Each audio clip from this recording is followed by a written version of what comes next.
ሰላም እንዴት ናችሁ? ወዲያና ሁ ተመልካቾቻችን የፋሽንና ውበት መሰናዷችን ላይ ነው የምንገኘው። በዛሬው የፋሽንና ውበት መሰናዷችን ደግሞ ከፀጉር አያያዝና ስታይል ጋር ተያይዞ ከአንዲት ባለሙያ ጋር ቆይታ ማድረግ ይሆናል። እስከ ፕሮግራማችን ፍጻሜ ድረስ ከኛ ጋር ጥሩ ቆይታ እንድታረጉ ተመኘን። መልካም ቆይታ።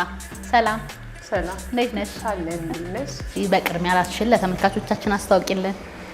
ሰላም፣ ራሄል እባላለሁ ከጉንጉን የውበት ሳሎን።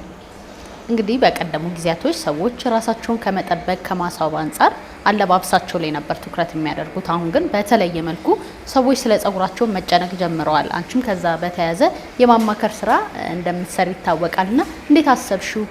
ሰዎችን እየተመለከትሽ እየታዘብሽ ነው ወይንስ ዝም ብለሽ ነው ከራስሽ ተነስተሽ ነው ይሄን ሀሳብ ያመጣሽው?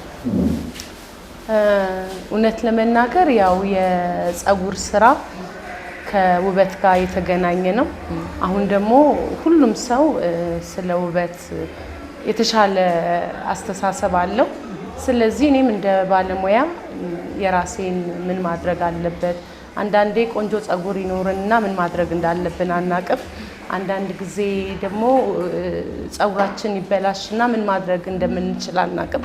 ስለዚህ በባለሙያ የታገዘ ምክር ያንን ነው። የፀጉር ስራ ላይ ከገባሽ እንግዲህ 20 ዓመት እንዳስቆጠርሽ ነግረሽናልና እንዴት ትመለከቻለሽ? እንግዲህ አሁን ላይ በርካታ ፋሽኖች እየመጡ ነው። ሰዎችም ለፀጉራቸው ስታይል ትኩረት እየሰጡ ይገኛሉና በዚህ 20 ዓመት ውስጥ እንዴት ነው የፀጉር የፋሽን እድገቱ ምን ይመስላል? የፋሽን እድገቱ በነገርሽ ላይ አዲስ ነገር የለም። ያለው አዲስ ነገር ምንድነው? ሰዎች የድሮውን አሻሽለው በእውቀት ማለት ነው። ድሮ ፀጉሩን የሚቆረጥ ሰው የለም ነበር። አሁን ብዙ ቦታ 10 ሰው ቢያልፍ 7ቱ ተቆርጦ ነው የምታዩ። ለመቆረጥ ያለን አመለካከት ተቀይሯል። ሰው ያያል። እንደገና ደግሞ ከሱ ጋር ምን መሆን እንዳለበት እንዲሁም ከባለሙያው በላይ ተሰሪው የተሻለ ነገር ይዞ ነው የሚመጣው። ስለዚህ ለውጥ አለ፣ በደንብ ለውጥ ማለት ነው። እንግዲህ ሰው ያያል ስትይ ብዙ ኢትዮጵያኖች የሚሰሩት ስህተት ብዬ ማስበው ሌላ ሴት ላይ ያዩትን ራሳቸው ላይ ይተገብራሉ። ብዙ ጊዜ ከራሳቸው የፊት ገጽታ ከፀጉራቸው ጋር ይሄዳል የሚለውን ነገር አያዩትም እና ብዙ ኢትዮጵያኖች የፀጉር ስታይል ላይ የሚሰሩት ስህተት ምንድን ነው ብለሽ ታስቢያለሽ? እውነት ለመናገር የመጀመሪያውና ትልቁ ስህተት እኔ ላይ ያማረው አንቺ ላይ ላያምር ይችላል፣ አንቺ ላይ ያማረው እኔ ላይ ላያምር ይችላል። የፊታችን አቀማመጥ፣ የላይፍ ስታይላችን ብዙ ነገር አለ። እሱ እንደዛ ላይ ያረገን የሚችለው ማለት ነው።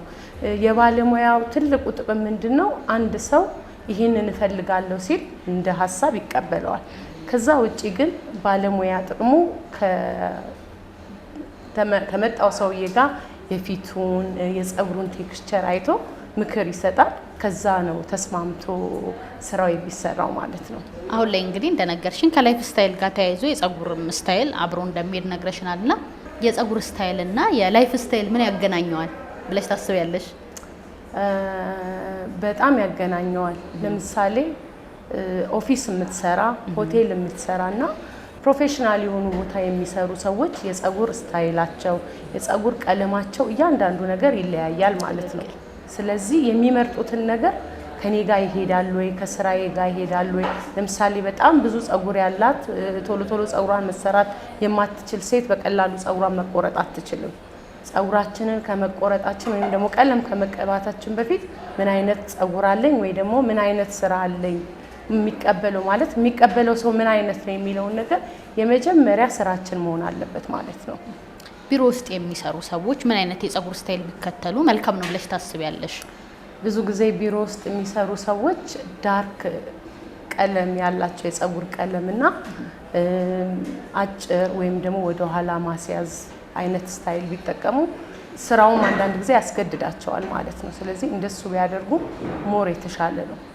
የፊታችን ቅርጽ ከፀጉር ስታይላችን ጋር በጣም ግንኙነት አለው ተብሎ ይታሰባል እና የኢትዮጵያን የፊት ቅርጽ እንደሚታወቀው የተለያየ አይነት የፊት ቅርጽ አለን። ኦቫል አለ፣ ሬክታንጉላር የምንለው አለ፣ 4 ማዕዘን፣ ክብ፣ እንዲህ ደግሞ ትንሽ ሞለል ያለ የፊት ቅርጽ ያለው ሰዎች አሉና ምን አይነት ስታይሎች ቢጠቀሙ ይመከራል? በመጀመሪያ ቅድም እንዳልኩሽ ነው የመጀመሪያው ስራችን ያው ዓለም ላይ ከ5 እስከ 7 አይነት የፊት ቅርጽ አለ። ስለዚህ ለምሳሌ በጣም ትንሽ ፊት ያለንና ግንባራቸው አጭር የሆኑ ፊት ያላቸው ሰዎች ጸጉራቸውን ሞር ወደፊት ባመጡት ቁጥር ፊታቸው ይጠፋል፣ ይሸፈናል። ስለዚህ እንደዚህ አይነት ፊት ያላቸው ሰዎች ጸጉራቸውን ወደ ኋላ ቢያደርጉ ሞር ይመከራል ማለት ነው። ረዘም ያለ ደግሞ የፊት ቅርጽ ያላቸው ሰዎች አሉ። እንደሱ አይነት ፊት ያላቸው ሰዎች ብዙ ጊዜ በጣም ወደ ላይ ስብስብ አድርገው ከማስያዝ ይልቅ ለምሳሌ ጸጉራቸውን ዌቪ ነገር ቢሰሩት፣ ሌር የሆነ ነገር ቢቆረጡት፣ እንደገና ደግሞ ሲያስይዙ ሳያጠብቁ ሲምፕል የሆነ አያያዞችን ቢያስይዙ ሞር እነሱን ያሳምራቸዋል። ከዛ ውጪ ግን መቀበል ነው በነገርሽ ላይ ውበት አይደል? ትክክል። ውበት መቀበል ነው። ለምሳሌ የተለያየ ፊት አለን። እኔ ያለኝን የፊት ገጽታ መጀመሪያ አክሰፕት ማድረግ አለብኝ። አንቺን መምሰል የለብኝም ማለት ነው።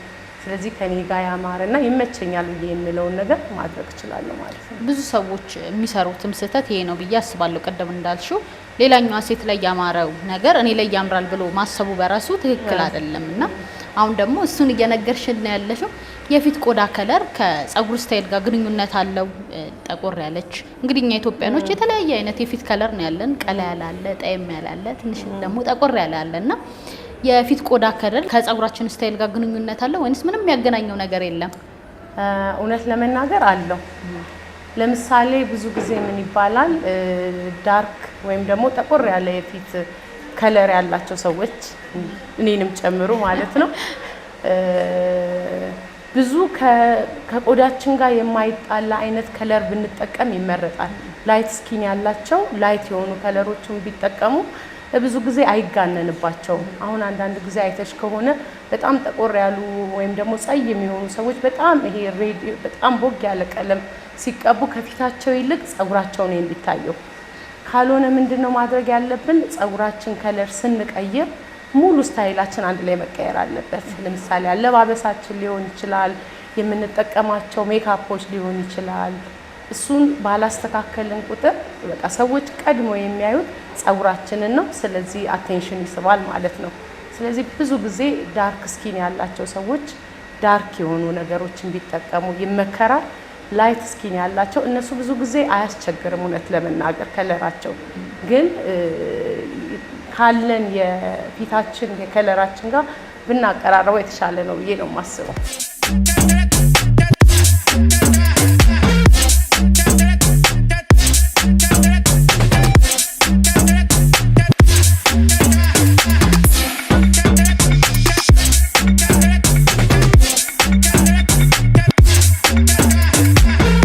እድሜና የጸጉር ስታይል እንዴት ትመለከቻለሽ? እድሜና የጸጉር ስታይል ያው ብዙ ጊዜ እድሜው ከፍ ያለ ሰው ያው የጸጉሩን እያሳጠረ ነው ብዙ ጊዜ የሚመጣው ማለት ነው። በተለያየ ምክንያት አንደኛ ያው ጸጉሩን በቀላሉ ለማበጠር፣ ለመታጠብ፣ ለተለያየ ነገር ማለት ነው።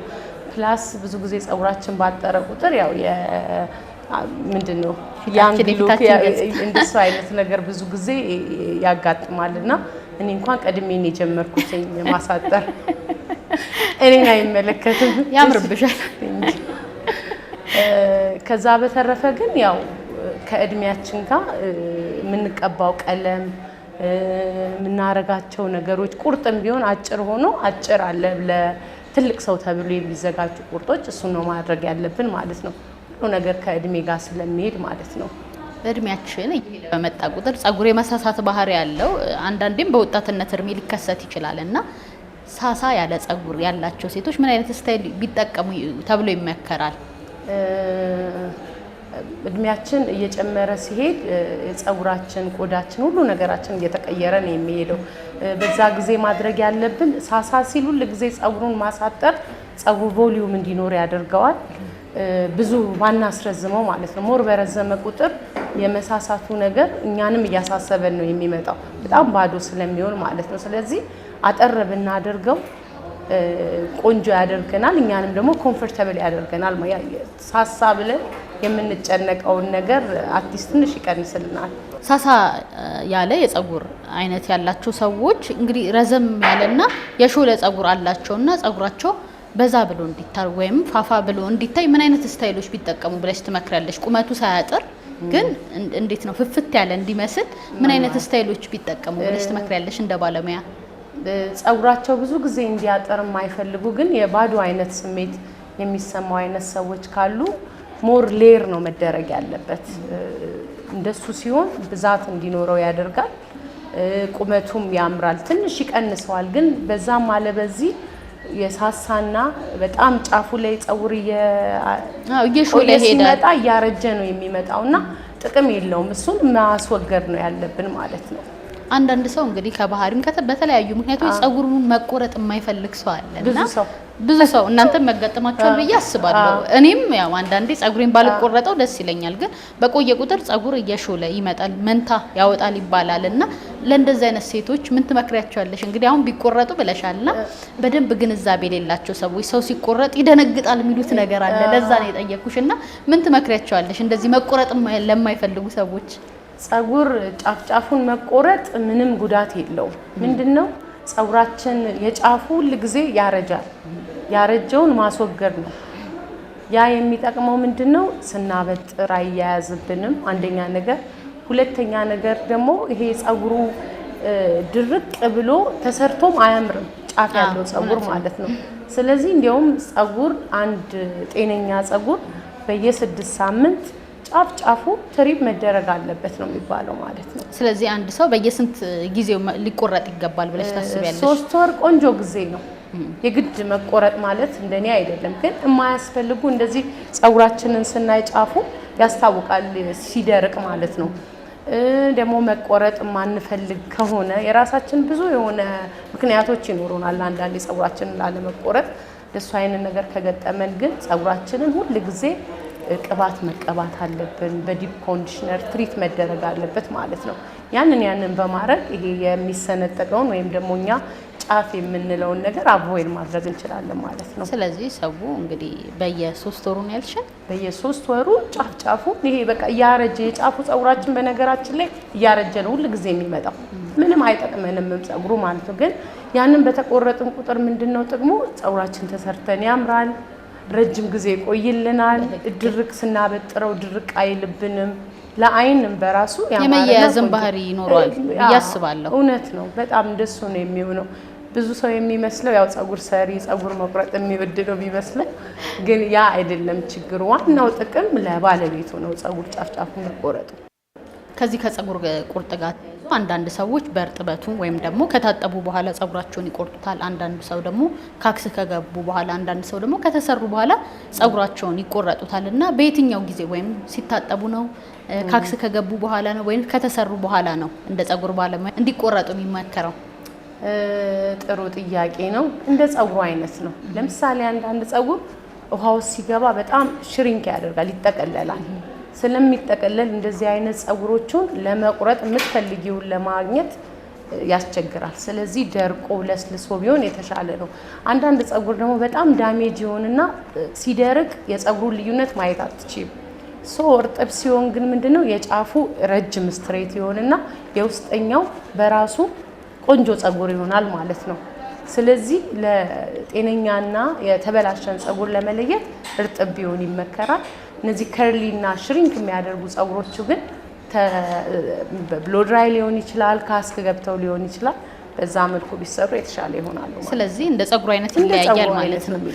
እስቲ ከፀጉር ስታይል ወጣ ስንል ደግሞ ከፀጉር ጽዳት ጋር ወይንም ደግሞ እንክብካቤ ጋር ተያይዞ ሰዎች በምን ያክል ጊዜ ልዩነት፣ በተለይም ደግሞ ሴቶች በምን ያክል ጊዜ ልዩነት ፀጉራቸውን እንዲታጠቡ ይመከራል? ብዙ ጊዜ ፀጉራቸውን ሴቶች ቢታጠቡ ተብሎ የሚመከረው በየ2 ሳምንቱ ነው። በየ2 ሳምንቱ ማለት ነው። ከተተኩሱም እንዲሁም ደግሞ ሹሩባም ቢሰሩ በየ2 ሳምንት ልዩነት ቢታጠቡ መልካም ነው። ስለዚህ ለምን ቶሎ ፀጉራችንን በታጠብን ቁጥር የፀጉራችን የተፈጥሮን ወዝ ያጣል። የምንጠቀመው ሻምፖ፣ ኮንዲሽነር ምናምን ይሆናል ማለት ነው። ስለዚህ ፀጉር ኢቭን የምንጠቀመው ራሱ የሻምፖ ኮንዲሽነር አይነት እንደዚህ የፀጉራችን ነው። ለደረቅ ደረቅ አለ፣ ለኦይሊ ኦይሊውን እሱን ሁሉ ያገናዘበ መሆን አለበት። ሞር የሚታጠብ አሁን ብዙ ጊዜ ፀጉራቸውን ፍሪዝ የሚያደርጉ ሰዎች ፀጉራቸውን አይተሽ ከሆነ ድርቅ ይላል። ሊቪንግ ኮንዲሽነር ተገቢውን ቅባት ምናምን ካላደረጉበት መስተቀር ማለት ነው። ከሂውማን ሄር ጋር ተያይዘው እንግዲህ አንቺም ስላነሳሽው እንግዲህ አሁን ላይ ሂውማን ሄር በርካታ ሴቶች ይሰራሉ። ሁሉም ሴቶች በሚባልበት ደረጃ በተለይ ደግሞ ከተማችን አዲስ አበባ ላይ ሁሉም ሰው ሂውማን ሄር ይጠቀማልና ከሂውማን ጋር ተያይዞ እንዴት ታየዋለሽ? ይመከራል እንደ ጸጉር ባለሙያ? ጸጉሩን አይጎዳም? ብዙ ጊዜ አንዳንድ ሰው የተለያየ ምልከታ ስላለው ነው የጠየኩሽ። አንዳንድ ሰው ጸጉሩን ለማሳረፍ ወይም ደግሞ ጸጉሬ ርፍ እንዲል ይረዳዋል ይላሉ። አንዳንድ ሰው ደግሞ ሂውማን ሄር ይበጣጥሳል የሚል አመለካከት አላቸውና እንዴት ታየዋለሽ?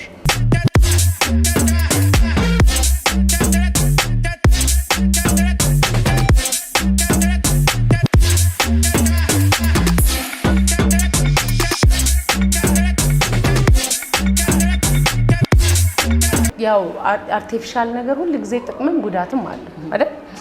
በማማር ደረጃ ምንም ጥርጥር የለውም፣ ያሳምራል፣ ቆንጆ ያደርጋል።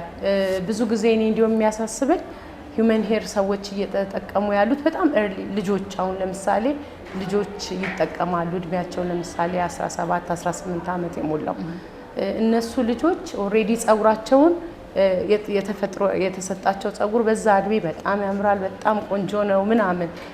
ከዛ ጊዜ ጀምሮ ሂውመን ሄር ይጠቀሙና ከዛ የራሳቸውን ጸጉር ይጠሉታል። እሱ አሁን ጉዳት አለው። ከዛ ውጪ ግን አልፎ አልፎ ፕሮግራም ሲኖረን ለለውጥ ለምናምን ቆንጆ ነው፣ ያሳርፋል።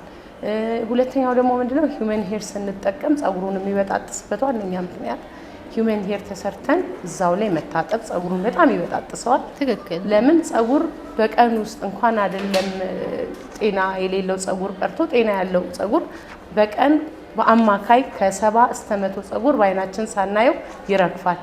በደንብ ተወጥሮ የተሰፋ ጸጉር ደግሞ ምን ያህል ሊወድቅ እንደሚችል እንግዲህ ማሰብ ነው። ስለዚህ ጸጉራችንን ተሰርተን አንደኛ ቶሎ መፈታት አለብን። ጸጉራችንን ሂውመን ሄር ተሰርተን ላዩ ላይ መታጠብ የለብንም። ስንፈታው ደግሞ በቂ በሆነ እንትን ትሪት መደረግ አለበት ማለት ነው። በምን ያክል ጊዜ ልዩነት ሰዎች ሂውማን ሄር እንዲሰሩ ይመከራል? ወይም ደግሞ እንዲሰሩም እንዲታጠቡም? ለምሳሌ አሁን አንዳንድ ሰው 15 ቀን ያቆያል፣ አንዳንድ ሰው ሳምንት ያቆያል፣ አንዳንድ ሰው ደግሞ ምንም አያሳክከኝም ምንም አይነት ነገር አላይበትም ብሎ ወራቶችም ያቆዩ ሰዎች እንዳሉ ይታወቃልና ሰዎች በምን ያክል ጊዜ ልዩነት ሂውማን ሄር ቢሰሩ ወይም ሂውማን ሄሩን ቢፈቱት ይመከራል? ቅድም እንደነገርኩሽ 2 ሳምንት ለአንድ ጸጉር በቂ ነው። ለምን ኢቭን ምንም አይነካንም ብለን እንኳን ብናስብ የምግብ ሽታ ይወስዳል። መንገድ ላይ ስንሄድ የአቧራው የራሳችን ደግሞ እንበላ የለ የበላነው ምግብ አንዳንዴ ወደ ላብ ምናምን ይቀየር የለ እሱ ተደምሮ በቃ ጸጉራችን ይቆሽሻል። በቃ እኔ አልቆሽሽም ማለት አንችልም ማለት ነው። ስለዚህ 2 ሳምንት በቂ ነው። 2 ሳምንት በቂ ነው። 2 ሳምንት በቂ ነው። እንግዲህ ተመልካቾችም ይሰሙታል ብዬ አስባለሁ። ብዙዎች ሂውማን ሄር ስለሚጠቀሙ አንዳንድ ሰው ያው አይቆሽሽብኝም በሚል ምክንያት ለረጅም ጊዜያት እላያቸው ላይ የማቆየት ነገር ስላለ ነው ይሄንን የጠየኩሽና ሂውማን ሄርን እንተውና ስለ ጸጉር እንክብካቤ እንግዲህ ቅድም ስለ ሻምፖና ኮንዲሽነር አውርተናል። ከዛ በተጨማሪ እንግዲህ ከመታጠባችን በፊት አሁን ላይ እንግዲህ ሰዎች የተለያዩ ንጥረ ነገሮችን ማለት ይቻላል የተለያዩ ነገሮችን ጸጉራቸው ላይ ሲጠቀሙ ይስተዋላል። ጸጉራቸው እንዲያምር፣ እንዲበዛ፣ እንዲፋፋላቸው ከመታጠባቸው በፊት ብዙ ጊዜ አንዳንድ ውህዶችን ሲጠቀሙ ይስተዋላል እና ለኛ ኢትዮጵያኖች ምን አይነት ውህዶች ብንጠቀም ይመከራል? አንዳንዱ እንቁላል ያረጋል፣ አንዳንዱ አቮካዶ ያረጋል። ያው ብዙ ጊዜ የቲዩቶሪያል ዩቲዩብ ላይ የሚለቀቁት ቲዩቶሪያል እየተመለከቱ ነው የሚያረጉትና ከጸጉራቸው ጋር ይሄድ አይሄድ የሚለውን ነገር አያስተውሉትም እና ለኢትዮጵያኖች ጸጉር ምን አይነት ነገሮች ወይንም ምን አይነት ውህዶች ቢጠቀሙ ተብሎ ይታሰባል ባንቺ ዘንድ? በመጀመሪያ ያው ከመጠቀማችን በፊት ብንመገበው የተሻለ ነው አይደል? ዋናው ወደ ውስጥ የሚገባው ነው ከመቀባታችን በፊት። ከዛ በኋላ አሁን ብዙ ሰው ኮምፕሌን ያደርጋል አንዳንድ ስንሰራ እኛ የምንበላው ምናምን ይላልና እኔ ብዙ ጊዜ ምን እላለሁ ከበላን ሁሉ ጊዜ ስለ ትርፍ ነገር የምናስበው አይደል ካደረግነው በኋላ ሲተርፈን ነው። ስለዚህ በመጀመሪያ ደረጃ ይሄ አትክልቱንም ፍራፍሬውንም ጥራት ሁሉንም ያገኘነውን ነገር በቀላሉ አካባቢያችን ላይ የምናገኘውን ነገር መመገቡ የመጀመሪያው እንትን ነው። የመጀመሪያው ማለት ጸጉራችን ላይ ከማረጋችን በፊት ብንመገብ የተሻለ ለውጥ አለው። የመጀመሪያው የተሻለ ነው። ከዛ ሲቀጥል ግን ሲተርፈን ምን ማድረግ አለብን? እንደና አቮካዶ እንቁላል፣ በኦይል ደረጃ እነ የወይራ ዘይት፣ ኮኮናት ኦይል እነሱን ማድረግ። ምንድነው ግን የኛ ትልቁ ስህተታችን ይሄ ለኛ ይጠቅማል አይጠቅምም የምንለው በአንድ ጊዜ በጣም ብዙ ነገር እናደበላልቃለን። እሱ አሁን ልክ አይደለም። ቅድም ለኔ ያማረው የፀጉር ስታይል ላንቺ ላያምር ይችላል ነው ብለን አውርተናል አይደል? አንዳንድ ጊዜ አቮካዶ የማይስማማው ሰው አለ። አንዳንድ ሰው ደግሞ እንቁላሉ ላይ ስማማው ይችላል። እና የመጀመሪያው ስራችን መሆን ያለበት አንድ ትሪትመንት ለተከታታይ 4 ሳምንታት በየ10 ቀኑ ወይም ደግሞ በየ15 ቀኑ ዛሬ አቮካዶ በኦሊቭ ኦይል ጀምሬ ከሆነ 4 ተከታታይ ሳምንት ያንን አስቀጥለዋለሁ ማለት ነው። ሳይስማማን ሲቀር ፀጉራችንን እናውቀዋለን። ፀጉራችን ይደርቃል፣ ይነቀላል፣ ምናምን ይላል። ገባሽ አይደለ? ስለዚህ ኦኬ አቮካዶ ይስማማናል ማለት ነው። አቮካዶን እንቀጥላለን። ቀጣይ ደግሞ የእንቁላል በሙዝ የሄር ማስክ መስራት እንችላለን። ስለዚህ እንደሱ እያደረግን ፀጉራችን ማስተካከል እንችላለን። አንዳንድ ጊዜ ደግሞ ጀስት ትሪትመንት ማድረግ ስላለብን ብቻ አንዳንድ ሰው በየ3 ቀኑ በየምናምኑ ትሪትመንት ያደርጋል። እሱም ልክ አይደለም አይደል? ሁሉ ነገር ልክ አይደለም። ምን አስታወሽኝ፣ እኔም ለኮሮና ጊዜ የመጠቀም እድሉ ነበረኝና በየ3 ቀኑ አቮካዶ የተለያዩ ነገሮችን እጠቀም ነበርና ትክክል አይደለም ማለት ነው። እንደሱ ማለት ሁሉም ነገር የፕሮሰስ ጊዜ ያለው አይደለም። ትሪትመንቱም እንትን ማለት ይፈልጋል መስራቱ አይደል? እሱን መደረግ አለበት። ስለዚህ በየ10 በየ15 ቀኑ ያንን ማድረግ ነው። ሲቀጥል ደግሞ ቅድም እንዳልኩሽ ብዙውን ነገር በአንድ ጊዜ ቀላቅለን የቱ ነው የተመቸን የቱ ነው ያልተመቸን እያለን ከምንጨነቅ በመጀመሪያ ደረጃ መለየት ማለት ነው። የትኛው ወድ ከየትኛው ጋር ይሄዳል የሚለው ነገርም ብዙ ጊዜ አናቅም፣ አንገነዘብም። ቀጥታ ዩቲዩብ ላይ የተለያዩ ነገሮች ላይ ሰማነውን ነገር ነው ምን ተገበረው። እስቲ ስለ ኢቨንት እና ስለ ፀጉር ስታይሎች እናውራና እንግዲህ አሁን ላይ በርካታ ኢቨንቶች ከዚህ በተለይ ደግሞ ከሰርግ ጋር ተያይዞ በርካታ ኢቨንቶች እየተካሄዱ ይገኛል። አሁን ደግሞ እንግዲህ የካቲት ወር ላይ ነው የምንገኘው። በርካታ ሰርጎች እየተከናወኑ ይገኛሉ እና ሴቶች ሰርግ ላይ ታዳሚም ሊሆን ይችላሉ። ሰርግ ላይ የሚገኙ ሰዎች ምን አይነት የፀጉር ስታይል ቢከተሉ ብለሽ ታስቢያለሽ? ሰርግ ላይ የሚሆን ይችላል የተለያዩ ኢቨንቶች ላይ እንግዲህ በሂውማን ሄርም በፀጉራቸውም ተውበው መሄድ የሚፈልጉ ሴቶች ስላሉ ምን አይነት ስታይሎች ቢከተሉ መልካም ነው ብለሽ ታስቢያለሽ? አሁን ላይ ከያው ሰርግ ቤት ምናምን ስታይ ሁሉም ሰው በጣም ምር ቆንጆ ብሎ ድምቅ ብሎ ነው የሚሄደው ማለት ነው። እና ራሱ ሲመጡ ይሄን ባረግ ይሄን ብጠቀም ምናምን ብለው ነው የሚመጡት እና ሰው ራሱ ለፋሽን ያለው አሁን እንትን በጣም ደስ ይላል። ከዛ በኋላ ግን የባለሙያ እገዛ ነው የሚፈልጉት። ቅድም እንዳልኩሽ አሁን እንደሰው ነው። ዋናው ነገር ኮንፊደንስ ነው። ድሮ ፀጉራቸውን ለጥፈው ወይም ሂውመን ሄር አድርገው የሆነ ነገር ነው የሚሉት። አሁን ግን አጭር ፀጉር ያላቸው ምንም ያላቸው ግን ቆንጆ ከልብሳቸው ጋር ከነሱ ጋር ወይም ደግሞ ከሚጠቀሙት ሜካፕ ጋር የተመቻቸ አይነት ነገር ስለሚያደርጉ በጣም አሪፍ ነውና በደንብ ሰው ያገብቶታል ማለት ነው። የምር አምሮ ነው የሚሄደው። አንዳንድ ጊዜ እንደውም ያው ከሙሽራ መምረጥ በርግጥ አይቻልም፣ ግን እንደ ሙሽራ ምር ብለው የሚሄዱ ሰዎች ይበዛሉ ማለት ነው። ምን አይነት የፀጉር ስታይል ቢከተሉ? አሁን ላይ ቅድም እንዳነሳሽው ሂውማን ሄር በመተው በራሳቸው ፀጉር አምረው ተውበው መሄድ የሚፈልጉ ሰዎች አሉ። አሁን ላይ ደግሞ አጫጭር ፀጉር ፋሽን እየሆነ መጥቷል እና ሰዎች በፀጉራቸው መዋብ ቢፈልጉ እንደነዚህ አይነት ኢቨንቶች ላይ ምን አይነት የፀጉር ስታይል ቢጠቀሙ መልካም ነው ብለሽ ታስቢያለሽ? በነገርሽ ላይ በራስ ፀጉር እንደመዋብ የመሰለ ነገር የለም። ደስ ይላል፣ ኮንፊደንስ ይሰጥሻል። ፀጉርሽን ስታሳጥሪ በመጀመሪያ ደረጃ የሆነ ነገር አስበሽ ነው፣ በራስሽ ተማምነሽ ነው እና ብዙ ጊዜ በራሳችን የምንሆነው ነገሮች በሙሉ ደስ የሚል ነገር አለው። እንዲሁም አንዳንድ ሰው አሁን ድሮ ይለቃል፣ ዌቭ ይሰራል፣ ስትሬት ያደርጋል፣ ፀጉሩን ፖኒቴር ያደርጋል። በጣም የተለያየ ነገሮች አሉ። ከዛ ደግሞ አሁን የሚመጡት እስቲ ደግሞ እኛ እንለይ በፀጉራችን በቁርጥ ኢቭን ሚዜ ምናምን ሲሆኑ እንደ ድሮ ተመሳስሎ ምናምን አይደለም፣ በራሳቸው ስታይል ምናምን ስለሚያደርጉ በቃ አሪፍ አድርጎታል ማለት ነውና ለኛም እየቀለለልን እየመጣ ነው ያለው።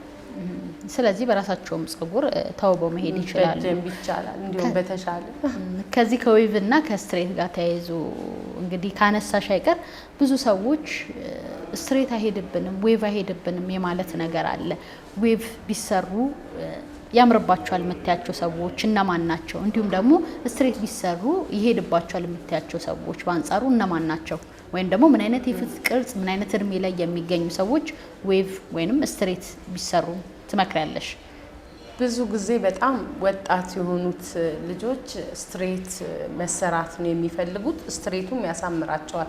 ሞር ዌቭ ባደረጉት ሞር ምንድነው ጸጉራቸውን ይሄ መፈሸን አይነት ነገር ባደረጉት ቁጥር የትልቅ ሰው አይነት የፊት እንትን ይሰጣቸዋል ገጽታ። ግን ሲምፕሊ ስትሬት ሲያደርጉት በጣም ያምርባቸዋል።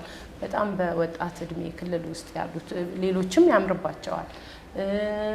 ዌቭም ስትሬቱንም ለመስራት አንደኛ ነገር የጸጉሩ የመጀመሪያው የጸጉሩ ቴክስቸር ወሳኝነት አለው። ስትሬት መሰራት ስላለብኝ ብቻ ብሰራው ላያምር ይችላል። ግን በጣም ቆንጆ ጸጉር ያላቸው አሉ። ራሱ ቆንጆ ረጅምም ባይሆንም ግን ለመሰራት ሬዲ የሆነ ጸጉር በራሱ አለ እና ስራውን ስትሰሪ ጸጉሩን ነው መጀመሪያ ማየት ያለብሽ ማለት ነው። ከዛ በኋላ አለባበሳችን፣ ከዛ በኋላ ደግሞ እኛ ተሰርተነው ደስ ብሎን እንውላለን። አንዳንድ ጊዜ ለስፔሻል ቀን ለምትፈልጊው ቀን አዲስ ነገር አትሞክሪ። ገባሽ አይደል? አዲስ ነገር ከሞከርሽ አምሮብኝ ይሆን ልክ ነኝ ይሆን አይደለም ስትይ ያው ፕሮግራምሽን እንትን ታደርጊያለሽ። ስለዚህ አዲስ ነገር አዲስ ልብስ ምንም ጫማም የጸጉር ስታይል ቀለም ስፔሻሊ ሲሆን የተለየ ነገር ኖሮሽ በአዲስ አትሞክሪ። እሱም እንትን ቢል አሪፍ ነው። ለምን ይሰርቅሻል አይደል? እውነት ነው። ያምርብኛል አያምርብኝም የሚለውን ነገር ፕሮግራሙ ላይ በደንብ ትኩረት እንዳናረግ ራሱ ይሄ እንትን ይላል። ስለዚህ ኮንፊደንስ ላይ ኖረን ይችላል አዳዲስ ነገሮችን ስንሞክር የተለያዩ ቦታዎች ላይ ማለት ነው። ስለ ጸጉር ቀለም አሁን ካነሳይ ዘንድ ቅድም አንስተናል። ግን ተመልካቾች ያው አሁን ላይ የጸጉር ቀለም ፋሽን ሆኗል። እንደ አዲስ ሰዎች ቀለሞች እየተቀቡ ይገኛሉ። አዳዲስ ቀለማቶችም መጥተዋልና ከዚህ ከጸጉር ቀለም ጋር ተያይዞ ሰዎች ጸጉራቸውን ከመቀባታቸው አስቀድሞም ከተቀቡ በኋላም ሊያደርጓቸው የሚገቡ ጥንቃቄዎች አሉ ብለሽ ታስቢያለሽ? ይኖራል ብዬ አስባለሁ። ለዛ ነው የጠየኩሽና ምን አይነት ነገሮች ቢያደርጉ መልካም ነው? ጸጉራቸውን ከመቀባታቸው በፊትም ሊሆን ይችላል፣ ከተቀቡ በኋላ ጸጉራቸውን ጤናውን ጠብቆ ከማቆየት አኳያ ምን አይነት ጥንቃቄዎች ቢያደርጉ ይመከራል? ጸጉራችንን ቀለም ከተቀባን በኋላ ያው ስራ ይበዛብናል። ለምን የተፈጥሮ አይደል? የተፈጥሮ ያለን ነገር እናጣለን። ስለዚህ ግን ምንድነው ተገቢውን ትሪትመንት ማድረግ አለብን። እነዚህ ሙቀት የበዛባቸው ነገሮች አናበዛባቸውም። ጫፍጫፉን ሁሉ ጊዜ መቆረጥ አለብን። ትሪት መደረግ አለበት ማለት ነው። የስራው የሚሆነው እንኳን ቀለም ተቀብተን ጸጉራችን በጣም ቶሎ ቶሎ ስንታጠብ እኮ ለዛ ነው ቅባት መቀባት አለብን የምንለው። የተፈጥሮ ወዙን ያጣል። ስለዚህ የተፈጥሮ ወዙን ሲያጣ በአርቲፊሻል መተካት ግድ ይለናል ማለት ነው። ስለዚህ እሱን አምነን ነው የምንገባው ማለት ነው። ከሹሩባ ጋር ተያይዞ እንግዲህ በርካታ ኢትዮጵያኖች ሹሩባ ባህላችን ነው ማለት እንችላለን። ሹሩባ እንሰራለን። በተለይ ደግሞ በክረምት ወቅት ሴቶችና ሹሩባ የሚነጣጠሉ ነገር አይደለም እና አንዳንድ ሰዎች ግን ከፊቴ ጋር ሄድም ከኔ ጋር ሄድም የሚሉ አስተያየቶች ሲሰጡ ይሰማልና ምን አይነት ሰዎች ናቸው ሹሩባ መሄድባቸው? ወይም ደግሞ እነዚህ ሰዎች በጣም ሹሩባ ይሄድባቸዋል የሚባሉ ሰዎች ምን አይነት ናቸው? ሹሩባ እንዲሁም አሁን ከድሮ በተሻለ ሰዎች እንኳን አይደለም ለክረምት በተለያየ አይደል እንትን መጠቀም ጀምረዋል። የምርም የሚያምርባቸውም አሉ። ኮንፈርት ከማይሰጣቸው ሰዎች መካከል እኔ አሁን ለዛ ነው የጠየቅኩሽ አይደለሁኝም። መጀመሪያው ምን መሰለሽ፣ በቃ የሰው ልጅ መሞከር ጥሩ ነው። እኔ ሞክሬ እንደማይሆን አውቄ ነው የተውኩት። ብዙ ሰው ሳይሞክር ነው የሚተወው። ገባሽ? አያምርብኝም ምናምን ይሉና ሲሰሩ ለካ በጣም ያምርባቸዋል። የመጀመሪያው ሞክሩት ነው። የመጀመሪያው ሞክረው ካልወደዱትና ካላማረባቸው በቃ ሌላ ነገር ነው ማሰብ ያለባቸው። ሹሩባ እኛ ሀገር ክረምት ላይ ነው በብዛት ሰው የሚሰራው። የምርም ጸጉራቸው እንዳይበላሽ ምናምን። አንዳንድ ሀገር አሁን ለምሳሌ ቁጥርጥር ምናምን በክረምት ላይ ይሰሩ ይችላሉ። ለምን? ኃይለኛ ንፋስ ስላለ ንፋሱ ይገባልና ይበርደናል ምናምን ብለው የሚጨነቁ ሰዎች አሉ። እነሱ ሞር ሂውመን ሄር ምናምን ቢሰሩ የተሻለ ይሆናል። ሙሉ ፊት ጸጉራቸውን ስለሚሸፍን ማለት ነው። ሂውመን ሄር ያው በሙቀት ጊዜ ብዙ ያው ይሞቅ የለ ስለዛ የመጀመሪያው ብዬሻለሁ መሞከር ነው። ሁለተኛው የግንባር የተሰራነውን ቁጥርጥር ወይም ደግሞ ሌላ በስታይል የተሰራነውን ነገር ወደምንፈልገው አቅጣጫ ማስያዝ መልቀቅ የፊታችንን ቅርጽ ጠብቆ ባለሙያዎቹ እንዲሰሩን ማድረግ ነው። ምን አይነት የፊት ቅርጽ ያላቸው ሴቶች ሹሩባ ቢሰሩ ያምርባቸዋል ብለሽ ታስቢያለሽ? እንዲሁም ደግሞ የትኛው የፊት ቅርጽ ያላቸው ሰዎች ናቸው ሹሩባ ባይሰሩ ብለሽ አንቺ እንደ ባለሙያ የምትመክሪው? እንግዲህ ራሴም ያው አልሰራም አይሄድብኝም ብለሽ እንደምታስቢ ነግረሽኛል። እኔም እንደዛው ነኝ። በርግጥ አይሄድብኝም ቁጥርጥር ነው የምሰራው። ብዙ ጊዜ ክረምት ሲመጣ ቁጥርጥር እሰራለሁ። ሹሩባ ግን አልሰራም እና አያምርብኝም ብዬ ስለማስብ ነው። እና ምን አይነት የፊት ቅርጽ ያላቸው ሰዎች ናቸው ሹሩባ አያምርባቸውም ወይንም ባይሰሩ እኔ ደስ ይለኛል የምትያቸው? ይሄ ቅድም እንዳልኩሽ ብዙ ጊዜ በጣም ረዘም ያለ የፊት ቅርጽ ኖሮ የምንሰራው አይነት ወደ ታች የወረደ ሹሩባ ምናምን ብዙ ጊዜ አይመከርም። ቅድም እንዳልኩሽ ምናልባት ፊታችን ከፊታችን ጋር ማሳጠር ከቻለ ለምሳሌ ቁጥርጥር ተሰርተን የምንቆረጠው ከሆነ የፊታችንን ያው ሳይዙን ይቀንስልናል ነው። ፊታችንን በዛው ልክ ነው። ብዙ ጊዜ እዚህ ጋር ፍላት የሆኑ ሰዎች የበለጠ ፍላት ያደርገናል እና እሱን ይሄ የፊቱን ሼፕ ተከትሎ የሚሰሩ በጣም ጎበዝ ሰሪዎች አሉ። እነሱ ያንን ካስተካከሉብን መሰራት እንችላለን። የመጀመሪያውና ዋነኛው ቅድም እንዳልኩሽ ሞክረን ነው በቃ ተስፋ ቆርጠን መተው ያለብን ማለት ነው። እኔ አሁን እንግዲህ ትንሽ ግንባር አለኝ ብዬ ስለማስብ ነው ማለት ሰራው። አብዛኛው ኢትዮጵያኖች ደግሞ በተመሳሳይ መልኩ ትንሽ ግንባራችን ወጣ ያለ ሰዎች ነንና እንደነዚህ አይነት ሴቶች ምን አይነት ሹሩባ ወይንም ደግሞ ምን አይነት ስታይል ቢጠቀሙ ብለሽ ትመክሪያለሽ? ግንባራቸውን ግንባር አለን ብለን የምናስብ ሰዎች ምንድነው ማድረግ ያለብን? እሱን በአፉ የሚሸፍነው ማለት ነው። እሱን ነው ማድረግ ያለብን። በቃ ዋናው ዓላማ የግንባሩን እኮ መሸፈን ነው። ካልሆነ ደግሞ ከተሰራን በኋላ ከፍ አድርገን ማስያዝ ነው ያንን ሊያስተካክለው የሚችለው። ወደ ኋላ ብቻ አለማድረግ ሞር ወደ ኋላ ባደረግን ቁጥር የበለጠ እያጋለጠ ነው የሚሄደው ማለት ነው። ስለዚህ ያው ግንባራችንን በመሸፈን በልኩ ስታይሎችን ብንጠቀም ወይም ደግሞ ግንባራችንን የማያጎላ አይነት ስታይሎች ብንጠቀም ወፈር አድርገን ሳናቀጥን ዲዛይኑን የጠበቀ ብናደርግ አሪፍ ነው። ለምን አሁን ሹሩባ በጣም ብዙ ሴቶች ላይ ተሽከውነ እንዲሁም እኔ ላይ ስለማያምር ይሆናል እንደዛ ያልኩት፣ ግን ብዙ ሰዎች ስታያቸው በጣም ያሳምራቸዋል። አንዳንድ ቦታ እንዲሁም ሰርግ ላይ ታያለሽ፣ ትልልቅ ግብዣ ላይ ኢቭን አንዳንድ ሰዎች እኮ የሰርጋቸው ዕለት በቁጥርጥሩ ቲያራ አድርገው ምናምንም ታያለሽ። እና ይሄ እንግዲህ ምቾት ነው፣ የመጀመሪያው ምቾት ነው። ምቾት ተሰማሽ ድረስ የግንባር ስላለኝ ምናምን ብለሽ የምትይው ነገር አይደለም። ምቾትና ኮንፊደንስ ነው ዋናው። ኮንፊደንስ ዋናው። ስለዚህ መጀመሪያ ላያችን ላይ ወይንም ከኔ ጋር ምን ይሄዳል የሚለው ነገር መለየቱ መልካም ነው። ከሁሉም ነገር ቅድሚያ አይደል ነው። በሱ አምናለሁ። እሺ በጣም ነው የምናመሰግነው። እንግዲህ በቀጣይ የምንገናኝ ይሆናል። እንግዲህ በርካቶች ጥያቄ ነው ብዬ አስባለሁ። ሰዎች አሁን ላይ እንግዲህ ካለባበሳቸው ባሻገር ጸጉራቸው ላይ ትኩረት እየሰጡ ይገኛሉ። ምክንያቱም ዋናው ነገር የሴት ልጅ ውበቷ በተለይ ጸጉሯ ስለሆነና በጣም ነው እናመሰግናለሁ ስለሰጠሽ ማብራሪያ። እንግዲህ በቀጣይ የምንገናኝ ይሆናል ደግሞ። እሺ በጣም አመሰግናለሁ እኔ። እሺ